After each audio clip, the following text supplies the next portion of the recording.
Andijondagi eng katta qurilish shu yerda bo'lyapti. Hozir Andijon City'damiz. Bu yerdagi 110 kvadratli domimizga to'liq patkulush holatini bilan tayyorlab beryapmiz. Xonadonimiz birinchi yotoqxonasi bu yer. Bu yerga proyektdan tashqari holatda spay naborni o'rnatib beryapmiz. Keyingi xonamiz bu mehmonxona. Bu yerga TV zona bilan mягкий mebelimizni uстановка qilamiz. Chap tomonimizda birinchi sanuzelimizga shkaflarni qo'yib berganmiz.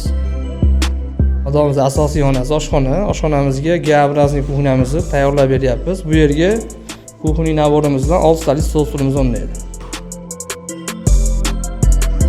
Keyingi xonamiz bolalar yotoqxonasi bo'lib, bu yerga interyer asosida ko'rsatilgandek mebelni yasab beryapmiz. Eng oxirgi yotoqxonamiz, bu yerga patologgacha qilingan shkaflarimiz, interyer asosida qilingan spanligimiz, eng asosiysi bu xonamizni o'rtaga TV zona, neobычный qilib ishlangan. Bu yerdan balkonimizga chiqib ketish joyi, balkonimizga 2 kishilik stol stul qilib berish planimizda bor.